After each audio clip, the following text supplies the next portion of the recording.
então poder começar a falar um pouco assim, contar uma das histórias mais mágicas que aconteceram na minha vida. Uma das, né? Essa história começou antes de 2008, quando eu fui visitar uma taróloga muito boa, que chama Christine Wilczek. Aí eu cheguei lá na taróloga, no meio do jogo ela comentou que existiam muitas ciganas encantadas que estavam perto de mim. E que as ciganas conheciam o belo e o feio. E disse que eu tinha que ensinar o bailado cigano e que eu ia ser levada para a Espanha. E que tudo isso ia acontecer de uma maneira divina, a prosperidade divina ia acontecer e eu ia conseguir. Aí eu saí de lá achando essa história um pouco maluca. Só que, na época, eu estava com vontade de montar um espetáculo de contação de histórias para adultos. Então eu pensei, bom, por que não montar um espetáculo sobre o povo cigano? E nessas eu comecei a chamar pessoas para trabalharem comigo e uma amiga que chama Priscila Harder topou e a gente montou esse espetáculo, que era um espetáculo com comida, que a Joana, que é uma amigona minha também, mestre de cozinha, chefe, ela topou fazer a parte da alimentação. E nisso a gente foi pesquisar sobre o povo cigano, que até então essa etnia estava um pouco distante do meu imaginário. Fazia tempo que eu não estudava sobre isso, não pesquisava nada. E cheguei numa casa de cultura que existe em São Paulo, que chama Estrelas Ciganas. E lá eu recebi assim diversas informações sobre o povo cigano e conforme a gente foi conhecendo as histórias, montando o espetáculo, eu comecei a ficar apaixonada pela etnia. Porque assim, a forma como eles lidam com a vida, a relação com a dança, com o canto, com a sua forma de respeitar a natureza, a sua compreensão do mundo é arrebatadora. E eu não tinha ideia do que ia acontecer comigo a partir de então. Então, rolou o Conto Ciganos, muito bem. E nisso eu descobri que existia uma santa padroeira do povo cigano, que se chama Santa Sara Kali. E ela tem uma cripta subterrânea numa igreja católica no sul da França, numa cidade que chama Saint-Marie-de-la-Mer, que significa Santas Marias do Mar. E aí eu fui pesquisar essa história e descobri que essa cidade se chama Santas Marias do Mar, porque lá na época de Jesus Cristo, um barquinho lá da Palestina foi colocado à deriva com Maria Jacobina, Maria Madalena e Maria Salomé, junto com uma escrava, é uma das possibilidades da lenda de Santa Sara, uma escrava egípcia de José de Arimateia para acompanhar as Marias. E essas Marias que foram colocadas no mar à deriva, sem remo, porque antigamente não existia essa providência, não morreram e chegaram nessa terra que hoje em dia por isso é batizada com as Santas Marias do Mar. E lá então foi erguida essa igreja e desde essa época existe uma romaria, uma peregrinação de ciganos que vai lá no dia de Santa Sara, que é o dia 24 de maio, e faz uma oração em forma de canto e dança numa vigília que dura a noite toda em homenagem a ela. Porque para os ciganos a música e a dança é uma forma de oração. Então o lamento, tanto a tristeza quanto a alegria, ela é expressada através da arte. E aí quando eu soube disso eu falei, eu vou para essa cidade. Eu vou para essa cidade porque isso deve ser incrível. Uma santa que é uma santa clandestina, entre aspas, porque ela não é, como chama, canonizada, né? Quando ela é aceita realmente, mas ela tem o seu lugar dentro de uma igreja católica, sendo que os ciganos passaram grande parte da vida deles sem poder entrar dentro de uma igreja, que na Idade Média era proibido que os ciganos entrassem dentro de qualquer igreja, e eu achei isso muito curioso.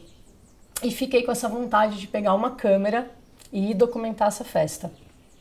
Porque no meu imaginário, eu gostaria muito de conhecer esses ciganos de verdade, ver ciganos de verdade, fazendo essa homenagem para essa santa. E nisso, eu fui jantar fora com uma amiga minha, que é uma pessoa maravilhosa, que quando eu contei essa história para ela, ela ficou muito tocada porque ela também já tinha escutado falar nessa festa. E para minha surpresa, uma surpresa realmente incrível, por uma magia, o que aconteceu é que essa minha amiga, ela resolveu patrocinar a nossa ida para Saint-Marie-de-la-Mer. Então, uma coisa que poderia ter sido uma viagem solitária com uma câmera se tornou algo maior. Porque, coincidentemente, na mesma época, eu conheci a Júlia Zacchia, que é uma diretora de cinema, que tem a Gato do Parque, junto com a Laura Mansur e o Guilherme Martins. Eles têm essa produtora de cinema e ela já estava com uma pesquisa sobre o povo cigano. Ela já tinha feito Tarabátara e estava na Sérvia com a atriz Georgette Fadel, colhendo umas cenas para um filme dela, que é um longa que se chama Rio Cigano. E quando eu conheci ela, que foi através da irmã da Laura, que é a Marina, que trabalhava comigo na Casa do Teatro, eu falei, nossa, então eu vou propor, de repente, dessa equipe ir comigo para a França para poder ter uma documentação mais profissional, porque eu sozinha não ia conseguir dar conta, talvez, da amplitude, né, dessa festa. E aí aconteceu essa bênção da gente receber esse patrocínio, foi um incentivo, e fomos todos para a França, ficamos uma semana lá. E na ocasião, eu estudei um pouquinho sobre a Santa Sara, fiz um figurino em São Paulo, com uma amiga minha, figurinista, Marisa Rebolo, que acompanha essa trajetória cigana aí, sempre fazendo os vestidos e mandando super bem. E quando a gente chegou lá, a gente não sabia o que ia acontecer, não tinha nada pré-estabelecido, nenhum roteiro, nada. Lembro que eu coloquei o vestido e a gente saiu na rua e levamos um manto e fomos direto para a igreja. Chegando na igreja, a gente conseguiu uma permissão para poder ficar sozinhos na cripta de Santa Sara, que é uma cripta bastante visitada, como se fosse assim, um santuário de Nossa Senhora Aparecida. Então, assim, muitas pessoas nessa época frequentam a cripta, estão lá acendendo velas, fazendo seus pedidos, levando seus mantos, porque uma característica é que essa santa, ela recebe mantos de presente. E aí, no decorrer do processo, até chegar o dia em que ela sai da cripta e vai em direção ao mar e depois retorna para a cripta, quando você vê a santa, ela está repleta de mantos, assim. Você só vê o olhinho dela, de tantos presentes que ela vai ganhando. É muito, muito bonito, um manto mais lindo que o outro. E a gente levou um manto para ela, um manto branco, colocamos na santa, pedimos permissão para poder fazer o filme. E foi, assim, arrebatador. A emoção de poder estar lá naquele lugar tão antigo, com essa força toda, foi incrível. Aí a gente conseguiu ficar lá, deu para cantar para santa, dançar para santa, e depois saímos andando pela rua. E a rua fica repleta de trailers, de famílias que vão para a cidade sempre nessa época do ano para poder homenagear e para poder cantar. Então grupos famosos assim de música da Europa inteira e de outros lugares também vão para lá e ficam tocando. De esquina em esquina você encontra uma performance artística. E é muito rico, né?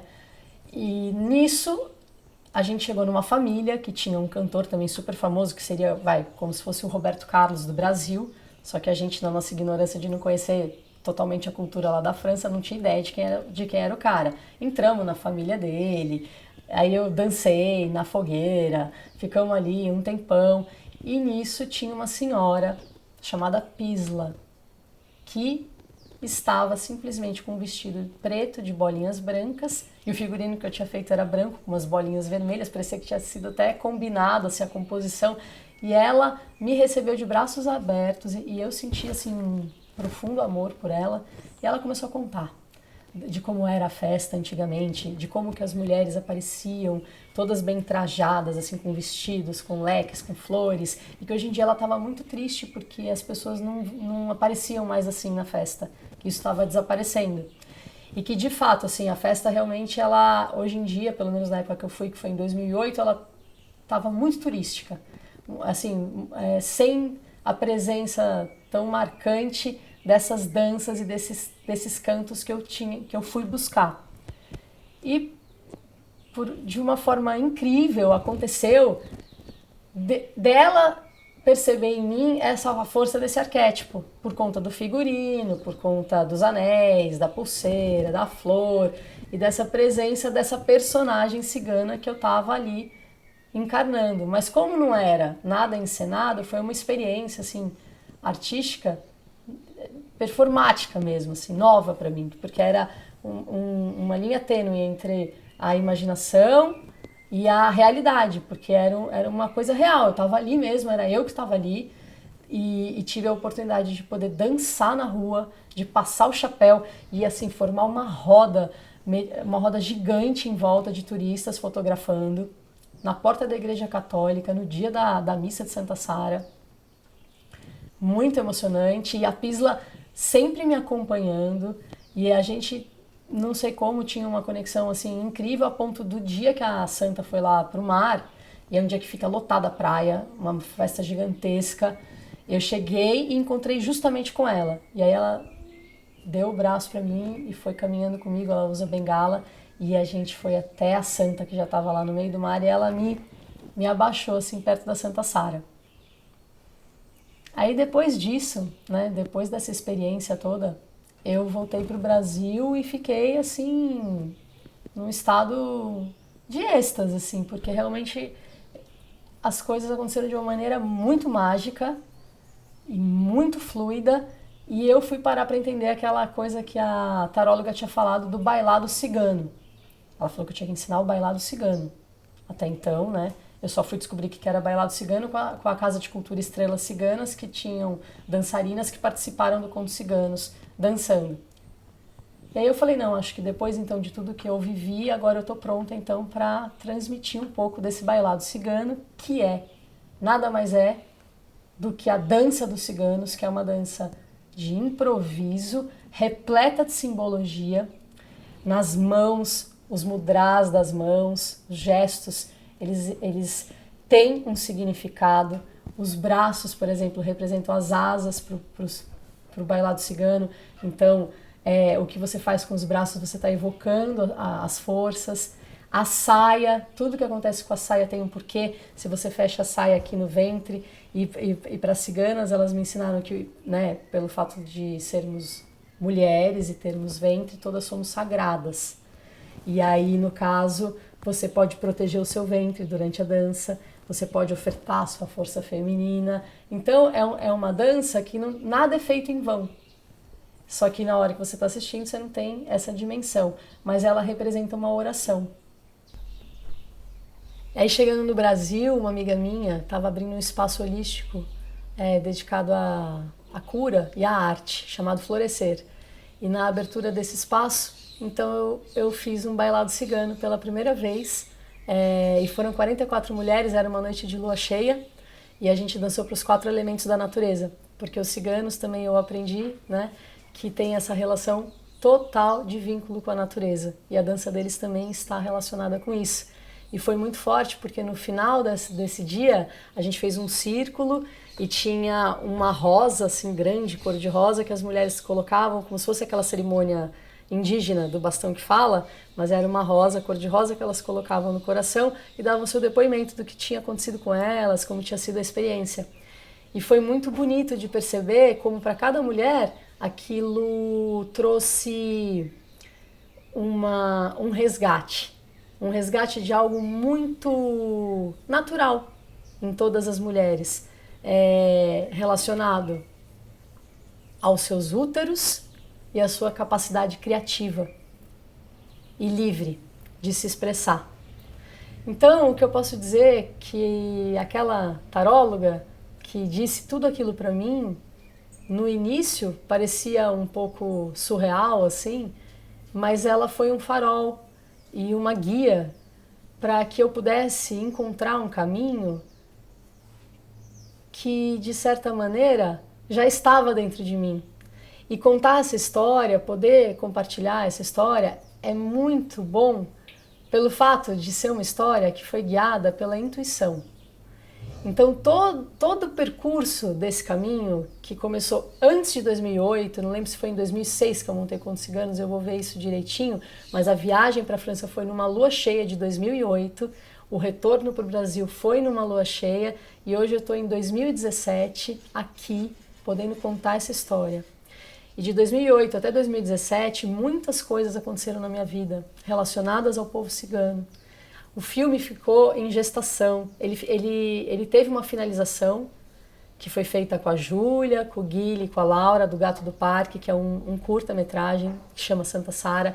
Ele foi para um festival patrocinado pela Caixa Cultural, que foi um festival muito legal de cinema, que eram só de filmes ciganos. Ele participou, chamado Caravana Cigana, e eu senti que eu tinha que dar uma paradinha nessa energia e deixei o filme quietinho.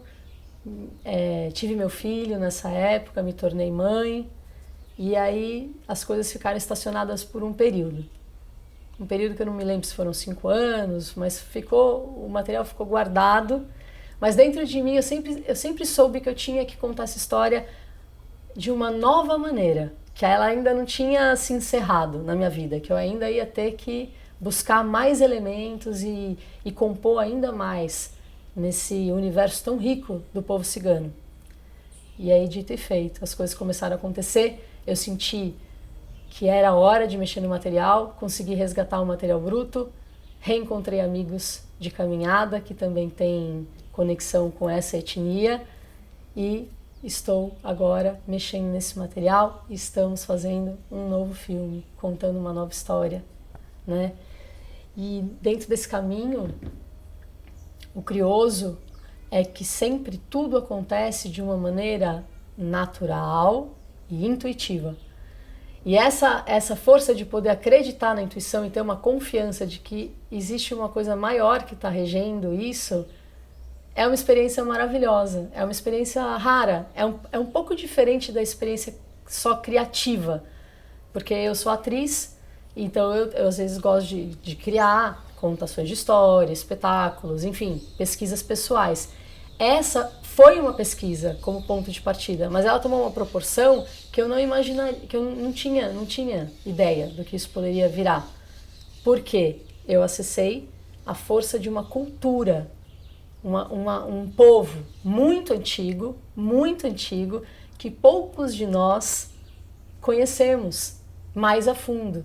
Porque o que a gente sempre escuta falar dos ciganos é que eles roubam criancinhas, ou que eles são trapaceiros, que são os estigmas, né, do povo cigano.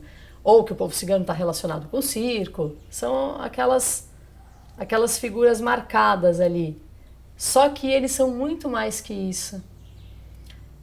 E hoje em dia, analisando eles e do pouco que eu os conheço, do pouco que eu ainda os conheço, eu senti uma profunda gratidão por ter sido levada para a Europa, por ter tido esse presente, essa oportunidade de ter ido para essa festa, uma festa tão antiga, de ter podido dançar na frente de uma igreja católica com a minha arte, levar a minha dança, mas ao mesmo tempo não era só a minha dança interpretada, era uma dança de verdade que estava sendo vivenciada ali com aquelas pessoas, com aquela senhora que viveu o Holocausto. Os ciganos, eles passaram pelo campo de concentração, a Pisla tinha a marca do campo de concentração e ela estava ali reverenciando a alegria de ver uma pessoa trajada de cigana, dançando livremente e orando e cantando, porque a tradição estava sendo perdida. Só que eu era simplesmente uma brasileira que tinha levado um figurino para conhecer uma festa onde eu queria ver esses ciganos dançando. Então foi uma experiência realmente interessante, assim, muito forte. Fora que quando eu comecei também a mexer de novo nesse universo, eu pude resgatar a relação das danças étnicas, porque eu também gosto muito das danças circulares dos povos. Eu estudei isso na minha vida também, eu trabalho com dança com crianças e eu trabalho com as danças circulares dos povos.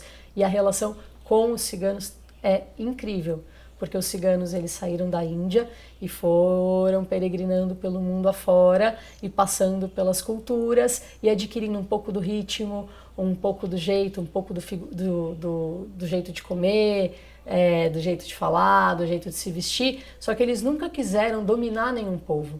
Eles nunca tiveram a intenção de chegar numa terra e possuir essa terra como própria. Eles simplesmente são caminhantes do planeta. E eles têm na ONU uma denominação que até hoje, depois que eu descobri essa denominação, eu sempre gosto de falar sobre ela porque eu fiquei extasiada quando eu escutei. Eles são um povo nômade disperso entre as nações por vontade própria. E eu achei isso incrível, porque que etnia no planeta que é nômade, dispersa entre as nações por vontade própria? Eles são justamente o oposto de todas as outras civilizações que a gente vê por aí, né, no nosso planeta. Então, o que acontece? Eles têm uma sabedoria e uma cultura que tem a dimensão de que a casa e a morada deles não é uma terra apenas, ou um país apenas, e sim o planeta. Porém, nada pertence a eles, porque eles sabem que eles estão aqui de passagem. Não só eles, como todos nós, seres humanos aqui na Terra, estamos todos de passagem. E esse elemento de sabedoria do povo cigano me tocou tão profundamente a ponto de refletir que, será que então eles não são porta-vozes de uma mensagem que cabe muito bem nos tempos atuais, que seria a de refletirmos em como conviver em paz com todas as etnias? É uma coisa que eu, como Gabriela, como um ser humano aqui no planeta Terra, sempre me fiz essa pergunta, porque eu sempre tive muito interesse pelos povos, os povos da Terra, as danças dos povos da Terra, os cantos dos povos da Terra, as religiões, as comidas, o clima, né, a vegetação, a maneira de se comportar, sempre me fascinou o que era diferente. E eu percebo que, infelizmente, a gente ainda vive numa situação onde o diferente causa muito incômodo, mas um incômodo agressivo, a ponto de ainda gerar guerras, né? E o povo cigano tem uma marca fundamental, que é um povo que nunca fez guerra. Um povo que passou pelo mundo inteiro e nunca fez guerra. Então só isso, para mim, já fez com que eu colocasse o povo cigano assim no mais alto sagrado altar do meu coração. Então eu sou completamente agradecida a esse povo que entrou na minha vida por acaso, através de uma leitura de tarô. Inclusive, também falando em tarô, eles sim são também muitos sabedores das artes divinatórias e sérios. Porque, claro, como em qualquer etnia, existem as pessoas que são trapaceiras e mau caráteres. Isso em qualquer povo, em qualquer cultura. Nos ciganos existem pessoas que podem ser charlatões, mas na tradição e na honra, os mais velhos ensinam os mais jovens e as coisas vão sendo passadas de pai para filho, de avós para filhos, de filhos para netos, de netos para bisnetos, e os ensinamentos são orais, né?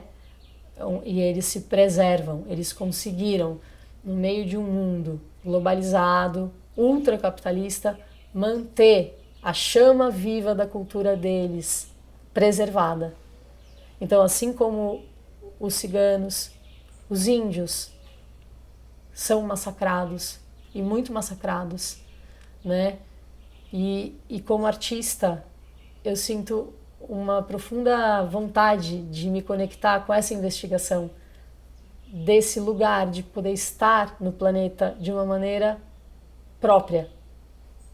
Porque, fazendo um paralelo com a nossa vida, todos nós podemos ser livres e todos nós podemos criar uma maneira de estarmos vivos e de nos relacionarmos com todos, e não necessariamente obedecer a um padrão pré-estabelecido.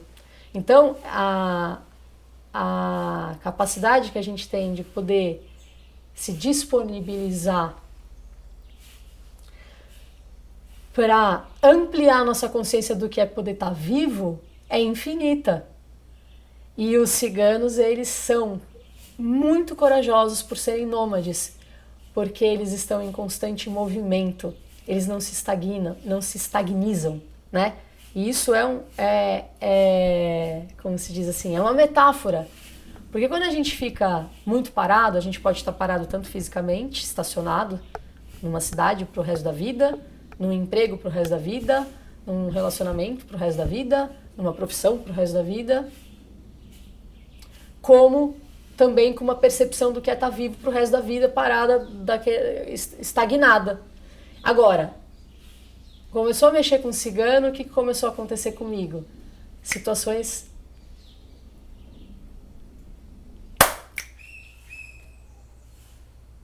E aí começou a acontecer comigo uma coisa curiosa. No que eu comecei a mexer com a energia do povo cigano, eu tive que vivenciar na minha pele relações com o desapego e com o nomadismo. Então minha vida começou a mudar.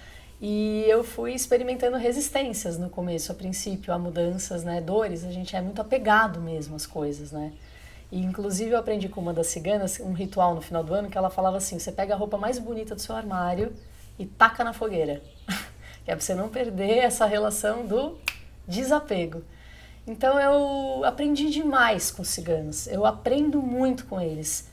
E eu sou realmente fascinada por eles. Tenho uma gratidão infinita e desejo honrar tudo o que eu aprendi com eles, não só eu, mas honrar, assim, honrar essa etnia, honrar esse povo, que representa um pouco de cada um de nós. Se formos parar para ver, são os povos um dos povos mais antigos da Terra, os nômades, os caminhantes de antes de Cristo. Nós somos todos herdeiros deles, nós estamos todos interligados como uma nação, e é possível sim que a gente possa um dia, eu acho que caminhar em irmandade dentro do planeta, reconhecendo em cada povo um aliado fraterno, com uma diferença positiva para agregar, para somar, para a gente aprender e inaugurar uma cultura de paz, né? Agora, os ciganos, só eles mesmos podem falar sobre eles, né? O que eu estou falando é só sobre a experiência que eu tive. É uma história que eu estou contando que eu vivi. Uma história e uma experiência junto a essa etnia, que ainda está acontecendo. Mas falar mesmo sobre cigano, só quem é cigano de verdade para poder falar de verdade sobre eles, ou os pesquisadores. E eu sou apenas uma pessoa que tenho essa experiência e guardo ela como uma pedra preciosa da minha vida e gosto de poder ofertar isso para mais pessoas porque me fez muito bem e eu acredito que possa fazer muito bem para a vida de muita gente, porque eles trabalham também através das suas orações com a sua exímia capacidade de cantar, de dançar, de tocar instrumentos. Tanto é que os circenses todos, né, a maioria deles são ciganos. Então eles levam para nós a alegria, eles têm uma relação íntima com a arte, com a intuição, com tudo aquilo que muitas vezes na vida maluca do dia a dia da maioria das pessoas, elas precisam renegar ou deixar de lado. Só que aí as almas vão ficando tristes, cinzentas, apegadas, briguentas. Às vezes você vê dentro da nossa própria casa, a gente às vezes briga com um familiar por causa de um pedaço de terra numa herança, e aí isso do micro vai para o macro, os países guerreando por causa de uma fronteira. Então, por que não imaginarmos tudo isso de uma forma diferente e começarmos a pensar que essas fronteiras são ilusões e que se a gente puder ter coragem de se desapegar das coisas, a gente pode estar descobrindo muitas novidades enriquecedoras na nossa vida. E o que mais que eu posso falar sobre Santa Sara Kali que eu aprendi lá? É que ela também tem uma relação forte com a Maria Madalena. Existe um outro mito e uma outra versão que tem pessoas que dizem que a Santa Sara Kali poderia ser a filha de Maria Madalena com Jesus Cristo. Porque na época de Jesus Cristo, Maria Madalena foi muito presente. E ela, segundo os estudos, foi uma grande sacerdotisa que tinha bastante cultura sobre seu próprio corpo, sua própria energia vital, sobre a sua feminilidade e sobre o seu poder. E ela, com certeza, acho que ajudou Jesus e os dois podem ter vivido um amor. Um amor sim, uai, por que não? Porque também a gente coloca Jesus numa situação como se ele... Eu não sei, eu não estava lá nessa época, eu não lembro, não posso falar realmente. Mas eu gosto dessa hipótese, eu acho ela muito interessante. Imaginar que Santa Sara Kali possa ser filha e fruto desse amor é muito bonito, porque também Depois a Valéria pode falar melhor isso para nós, a gente pode perguntar isso para ela, porque a Sara, ela teve também uma função que era de levar o cristianismo para as pessoas na época lá, na época em que ela foi encontrada e foi depois acolhida pelos ciganos. Ela ajudou eles a transmitir oralmente, ela teve essa força também de resgatar. Mas isso a gente tem que falar com a Valéria, pena que ela não está aqui agora, senão ela já falava pra gente. Mas ela fala depois, que é bem interessante essa visão dela. Então a Santa Sara Kali, ela é uma santa moura, negra, que fica numa cripta que tem a representação da Grande Mãe. É uma Madonna negra, uma das Madonas negras, que fica numa cripta que tem a representação do útero. Então muitas também mulheres pedem a Santa Sara a graça e a dádiva de engravidarem. Existe essa relação com ela, dela abençoar o útero das mulheres e trazer essa fertilidade. Elas têm essa crença, levam lenços para ela. A cripta dela fica repleta de pessoas, de visitantes cheias de velas, assim, acendendo. Mas eu não vi a romaria, eu gostaria de ter visto, mas quando eu fui não tinha o canto e a dança dentro da cripta. Isso já, no ano que eu fui, não aconteceu. Mas eu imagino que deva ser maravilhoso, né? Você poder ter essa relação, assim, de prazer, né, com a sua espiritualidade, de alegria, de louvação. E a espiritualidade, cada um tem a sua, isso é independente de religião. A espiritualidade é o sagrado de cada um, acho que é a consciência da gente poder compreender que estamos, sim, todos sob a força e o comando de uma coisa que ninguém sabe explicar, na verdade, o que é a natureza.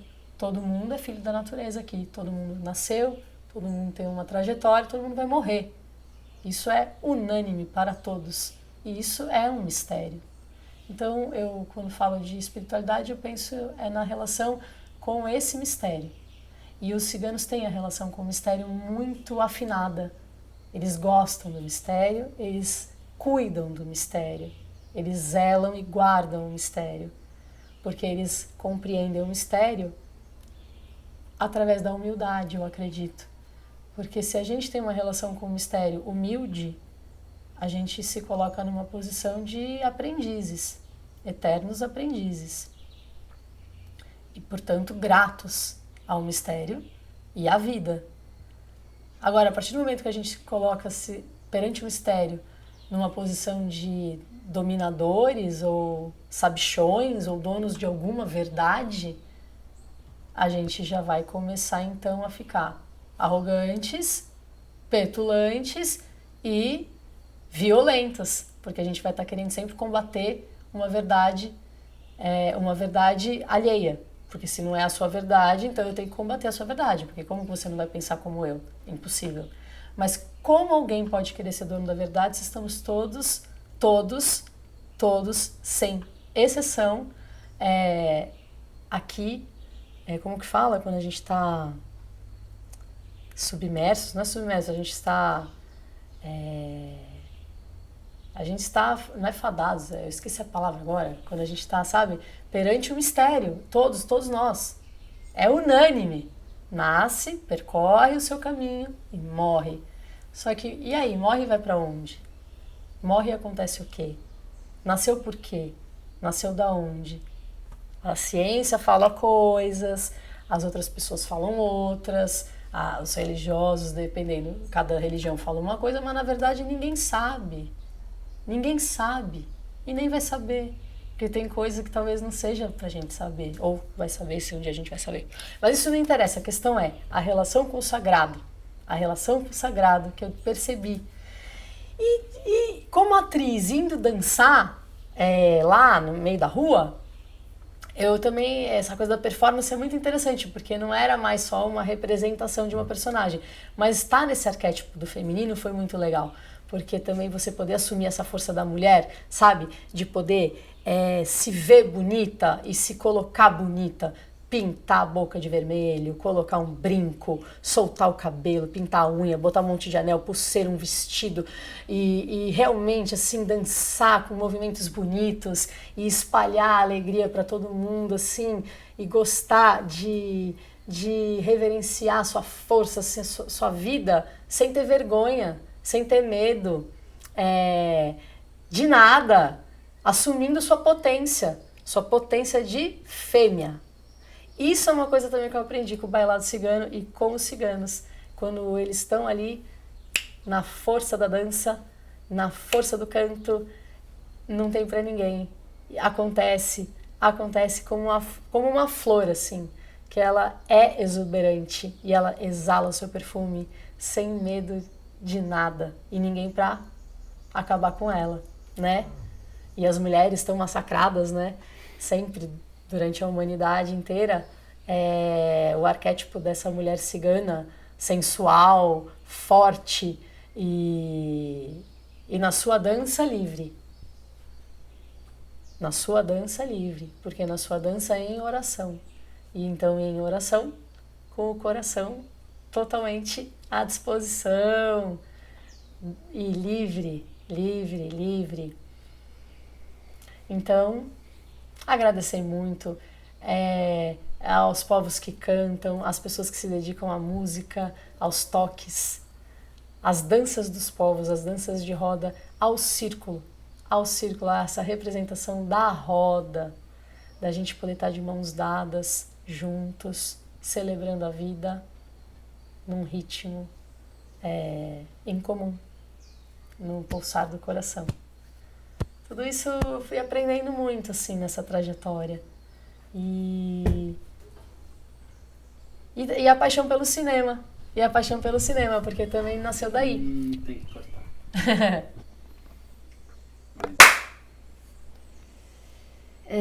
Mas lá em Saint-Marie-de-la-Mer... É bonito esse nome. É muito lindo. Eu também acho muito lindo. Eu fiquei apaixonada. Que ciganos que você encontrou lá? Bom, lá em Saint-Marie-de-la-Mer, eu encontrei com alguns ciganos. A primeira cigana verdadeira que eu encontrei foi a Pisla. E ela já morreu, a Pisla. Só que quando eu encontrei com ela, ela já estava uma idosa, bem velhinha. E foi incrível, porque foi como se ela tivesse dado a licença para o filme também, porque para os ciganos, os mais velhos, é que abençoam os mais novos. Então tudo você tem que pedir licença para os mais velhos. E ali era uma matriarca, uma senhora de cabelinho todo grisalho, com um vestidinho, uma bengalinha assim, e cheia de história para contar, um brilho no olho. Nossa, encantadora. Ela falou que sabia tudo sobre a cigana Esmeralda, só que ela não podia contar pra mim. Ela sabia tudo, mas ela não podia contar. E ela estava ali sentadinha no seu trailer e ela participa das festas de Saint-Marie há décadas. E ela começou a contar também, que antigamente as pessoas vinham com charretes, com seus cavalos, e as mulheres eram todas muito bem trajadas, muito bem vestidas, e que ela gostava muito. Essa foi a primeira cigana que eu encontrei. Depois eu encontrei ciganos músicos, muitos músicos, trabalhando e cantando nas esquinas e nas ruas de Saint-Marie, passando chapéu e oferecendo sua arte em comemoração à festa. Encontrei ciganos que liam tarô na rua, algumas ciganas que estavam ali lendo tarô. Depois encontrei um casal de holandeses que pareciam ser ciganos e que eu viajei com eles para a Holanda no trailer deles. Só que aí eles falaram para mim depois que eles não eram ciganos, mas eles eram típicos, assim, aquele estereótipo que a gente tem do cigano. Porque tem isso, né? Dentro do nosso imaginário do que é um cigano, a gente cria um arquétipo, que é o quê? A mulher com saia, brincão, roupas coloridas, leque, os homens também, né, com seus chapéus, colete. A gente tem já, né, na nossa cabeça um imaginário do que é, dependendo da região do mundo, um traje cigano. Mas lá, muitas pessoas não estavam trajadas assim. Elas estavam se vestindo de calça jeans, camiseta, com as roupas modernas. Então não dava para saber se eles eram ciganos ou não eram. Então, na verdade, aquela minha busca de ir para ver os ciganos na Romaria aí cantando e todo aquele imaginário, não aconteceu. Eu, vestida de cigana, com o meu figurino que eu trouxe de São Paulo, representei para eles esse arquétipo. Eu tenho uma matéria que eu saí no Jornal da Itália, como falando a dança e o canto dos ciganos durante a procissão de Santa Sara Cali. E aí quando me mandaram isso pelo correio de presente, uma pessoa que eu conheci mandou para minha casa, eu falei, gente, olha que coisa curiosa. Eu fui para lá para ver isso e acabou que eu representei isso. Uma brasileira resgatou um arquétipo. Só que aí que começou a ficar boa a história para mim, né? Nessa questão da relação do estudo do arquetípico e da artista de um papel, de você representar uma persona. E essa persona cigana aconteceu. E no dia que você foi lá nessa tumba, Essa cripta. E encontrou com a Santa Sara, como foi esse encontro nessa cripta? Olha, eu vou falar pra você que foi uma das coisas mais emocionantes que eu já vivi na minha vida. O quê? Fala a frase toda. Ir para Saint-Marie de la Mer, entrar na igreja da Santa Sara, trajada de cigana, levando um manto para ela, dançando para ela, cantando sozinha, foi uma das coisas mais emocionantes que eu já vivi na minha vida.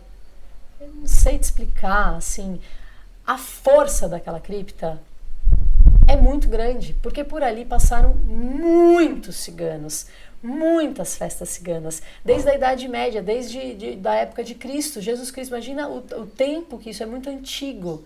Então essa sensação do antigo e a fé depositada, a energia daquele lugar, aquela Madonna Negra, o que representa uma Madonna Negra? Não é a imagem em si que me tocou, aquela imagem só, mas é o que aquilo representa, a força daquele arquétipo. Aquilo foi muito, muito forte para mim. Muito forte. E outra, o que pegou para mim foi eu poder dançar e cantar e girar e bailar e bater palmas para uma força sagrada, para uma santa. Então, é como se assim, é aquela relação do profano e do sagrado em comunhão. Então, rezar não significa você ficar apenas de joelhos, com as mãozinhas unidas e fazendo tudo bonitinho. Existem muitas maneiras de você rezar. E a minha arte é a minha forma de rezar. Então, eu pude rezar. Eu pude rezar através da minha arte. Só que era de verdade, não era não era um teatro, não tinha ninguém me assistindo. Eu estava ali vivendo aquilo. Só que isso estava sendo documentado pelos amigos que foram comigo. Então é muito rica essa experiência e de fazer cinema. Eu queria falar também um pouco sobre fazer cinema. Eu nunca tinha estudado cinema. Eu sempre estudei teatro, sou atriz, faz muito tempo que eu sou atriz. Desde criança sempre brinquei de teatro, sempre gostei de ser atriz. Trabalho com dança, com criança, sou arte educadora, contadora de histórias. E esse é meu universo, né? Então, o universo das crianças, das danças circulares, das histórias e do teatro, televisão, tudo que pintar. Agora, o cinema é uma paixão que eu estou descobrindo, que você poder contar histórias, só que com a potência do cinema, das imagens, porque uma imagem vale mais, né, do que 1000 palavras. Então, essa força de você poder estar documentando, entrevistando as pessoas, eu adoro conhecer as pessoas. Eu gosto, e lá foi muito legal, porque eu não sei falar francês. Eu estudei um pouco de francês para ir para lá, aprendi o básico e falei. Só que na hora que eu ia conversar com as pessoas, não sei porque eu começava a falar uma mistura de francês com espanhol. Não sei se a minha persona cigana tinha um quê de espanhola, que aí começava a sair um sotaque super engraçado e todo mundo entendia tudo que eu queria falar, porque eu me comuniquei através do corpo, da dança. Então, dançar para ele, eu chegava nos lugares, todo mundo me recebia, todo mundo já me conhecia, sem eu nem ter trocado nenhuma frase com as pessoas. Era uma comunicação feita através da dança. Eu achei isso, assim, incrível também, como experiência de potência de comunicação. Eu me comuniquei muito lá, sem falar. Mas eu me comuniquei demais. E eles se comunicaram muito comigo também, assim. Foi muito curioso essa experiência. É interessante, é diferente. Então, como dá pra gente acessar o outro, o desconhecido, mais uma vez, o estrangeiro, ser uma estrangeira, essa experiência de ser estrangeira é muito interessante. Eu gostei muito disso, de ser uma pessoa, de estar num país diferente, com pessoas assim que eu não sabia falar a língua. Eu gostei muito, muito, muito, muito. Eu acho que todo mundo, se puder um dia ter essa oportunidade, vai fundo, porque as viagens elas enriquecem demais a nossa vida, né? Então essa coisa do movimento e do nomadismo que o cigano sugere assim também é muito sedutor, muito muito instigante assim. Eu gostei demais. Então, graças à energia cigana que eu fui para a Europa, fiquei depois lá de mochila, tive essa oportunidade. Então é assim, a festa da Santa Sara, ela acontece todo dia 24 de maio, então todo mundo que gosta dela, visita ela, leva presentes para ela. Ela vai recebendo os presentes, que são os mantos, que ela vai ganhando e vai ficando gordinha, gordinha de tantos mantos. No dia da festa dela, ela é retirada e todos vão em procissão atrás dela, em direção ao mar. Do mar ela veio, ao mar ela retorna. E aí os cavalos de Camargue, que são os cavalos brancos enormes lá da região da França, vão acompanhando com os cavaleiros para proteger a santa. Então é uma imagem super bonita da santa voltando para o mar e um bando de cavalos assim brancos, sabe? Guardiões da santa. E todo mundo na praia, como se fosse a festa da Iemanjá para nós, vamos pensar assim. E aí ela é colocada, submersa nas águas, eles afundam ela, retiram ela e retornam com ela para a cripta. Agora, o que eu não sei é o que fazem com os mantos. Isso eu fiquei curiosa e não descobri. Porque é um manto mais bonito que o outro. Deveriam fazer um museu dos mantos da Santa Sara. E mas você, naquele dia, como foi? Esse dia foi assim. No dia da festa, a gente não documentou exatamente isso que aconteceu. Mas eu fui para a festa e eu dei muita sorte. Porque no meio daquela multidão eu fui parar justamente onde a Pisla estava. Aquela senhora que eu falei, a Pisla incrível. Aí quando ela me viu, porque a gente se gostou muito. A Pisla, ela era meio rabugenta, meio bravona, assim, mas ela foi com a minha cara e eu fui com a cara dela. Então aí ela me pegou assim no braço e foi me levando pro mar. Ela foi entrando no mar atrás da santa e ela de bengalinha e eu de roupa, assim, com vestido, fui indo com ela e ela fez assim, me abaixou assim, perto da Santa Sara. Foi incrível, não? Aí foi emocionante. Aí essa hora eu falei, uau, caramba! Que coisa incrível, sei lá, não sei nem explicar.